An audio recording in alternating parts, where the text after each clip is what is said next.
नमस्कार, आपण न्यूज यात्रा पाहायला सुरुवात केली। मी संजय वरकड। आपण आज चर्चा करणार आहोत पुन्हा एकदा त्याच विषयावर ज्या विषयाच्या अनुषंगाने महाराष्ट्रामध्ये पुन्हा नव्या घडामोडी घडत आहे। अर्थातच तो विषय आहे मराठा आणि ओबीसी वादाचा।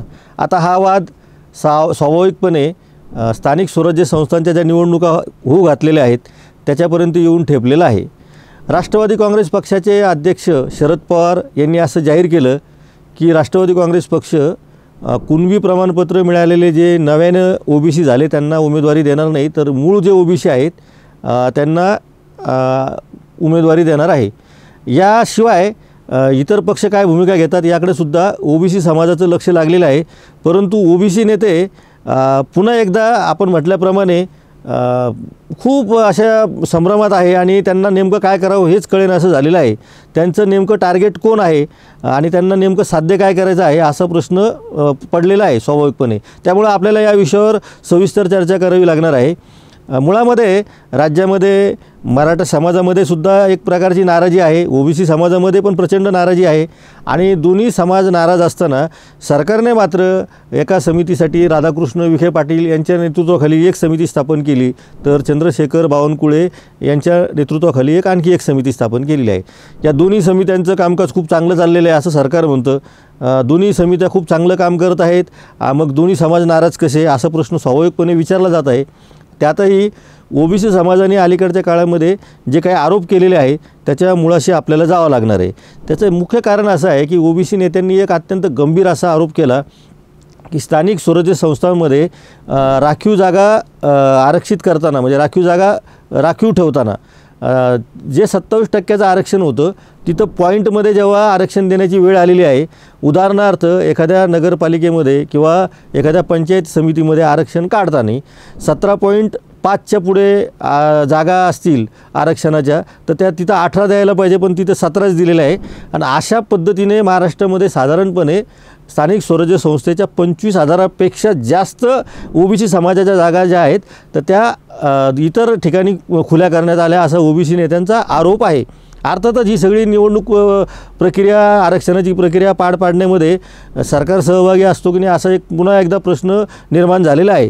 आणि निवडणूक आयोगानं जर हा अन्याय ओबीसी समाजावर केला असं ओबीसी समाजाचं म्हणणं आहे, तर मग ओबीसी समाजाला नेमकं भांडायचं कुणासोबत आहे हेही काही कळण्याचं झालेलं आहे। कारण ओबीसी नेते सारखं येऊन विरोधी पक्षावर टीका करताना दिसत आहेत आणि सत्ताधारी पक्ष म्हणजे मॅक्झिमम ओबीसी नेते जे आहेत ते विरोधी पक्षावरच अजूनही त्यांच्या टीकेचा लक्ष ठेवत आहेत। त्यांनी का टीका करावी की नाही करावी, कोणावर करावी हा त्यांचा वैयक्तिक विषय आहे। परंतु ज्यांच्या हातामध्ये सत्ता आहे, आपण उल्लेख केल्याप्रमाणे त्यांच्या बाबतीमध्ये ओबीसी समाज हा चे नेते, विशेषतः ओबीसी समाज असं म्हणणं चुकीचं आहे, पण ओबीसी समाजाचे जे स्वतःला नेते म्हणत आहेत तर त्यांना वारंवार प्रश्न विचारून पत्रकारांनी ते देवेंद्र फडणवीस आणि भारतीय जनता पक्षावर उघड आरोप करायला तयार होत नाही असं चित्र महाराष्ट्राने बघितलेलं आहे। मी अनेक पत्रकार परिषदांचं निरीक्षण केलं तेव्हा असं लक्षात येतं की भारतीय जनता पक्षाच्या बाबतीमध्ये ओबीसी नेत्यांची भूमिका अजूनही मवाळ आहे। आता ती मवाळ का आहे, ती मवाळ राहावी का किंवा आक्रमक त्यांनी ओबीसी समाजाने बीजेपीच्या विरुद्ध व्हावं या सगळ्या गोष्टींचा निर्णय अर्थातच ओबीसी समाजाच्या नेत्यांनाच घ्यायचा आहे। पण आपला निशाणा चुकतो आहे का हे आपण वारंवार बोलत आहोत। शरद पवारांनी त्यांच्या पक्षाच्या बाबतीतली भूमिका जाहीर केली त्यावेळेस ओबीसी नेत्यांचं एक असं म्हणणं आलं की 2 सप्टेंबरला जो GR काढण्यात आला तर त्यावेळेस शरद पवार गुपचूप का बसले। खरं म्हणजे एखादं आंदोलन झाल्यानंतर मराठा समाजाच्या ज्या आंदोलनाला भारतीय जनता पक्षाने पण पाठिंबा दिलेला होता, शिवसेनेनं पण पाठिंबा दिलेला आहे, राष्ट्रवादी काँग्रेसनेही पाठिंबा दिलेला आहे, काँग्रेसनेही पाठिंबा दिलेला आहे, रिपब्लिकन पक्षाने सुद्धा पाठिंबा दिला आहे।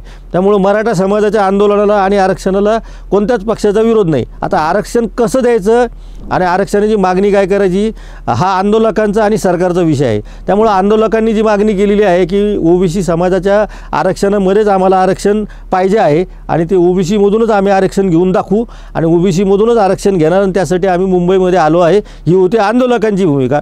आणि त्याला प्रतिसाद दिला तो सत्ताधारी पक्षाने अर्थातच देवेंद्र फडणवीसांनी। मग याच्यामध्ये शरद पवारांचा संबंध येतो कुठं की त्या 2 सप्टेंबरचा GR शरद पवार कसा अडवू शकले असते आणि विरोध करायचा असेल तर अशा पद्धतीचा GRला विरोध करायचा का प्रत्यक्ष आरक्षण देताना आपली भूमिका मांडायची, हा शरद पवारांचा विषय होता. पण काही का असे ना ओबीसी नेत्यांचा शरद पवारांवर राग आहे, त्याची काही कारणं असतील, त्या कारणामध्येही काही तथ्य असेल, त्यामुळं त्यांनी असं का करावं आणि असं का करू नये हा मुद्दा नाही. मुद्दा आपण सातत्याने हे बोलतो आहे की ओबीसी समाजामधलं नेतृत्व हे सत्ताधारी पक्षाचं मांडलिकत्व पत्करत आहे का, या विषयाला जोपर्यंत आपण थेट बोलणार नाही, त्याला टोकदार आपण बोलणार नाही, तोपर्यंत या विषयाला सोल्युशन बेस म्हणजे याच्यामधून काही तोडगा निघण्याची शक्यता कमीच आहे.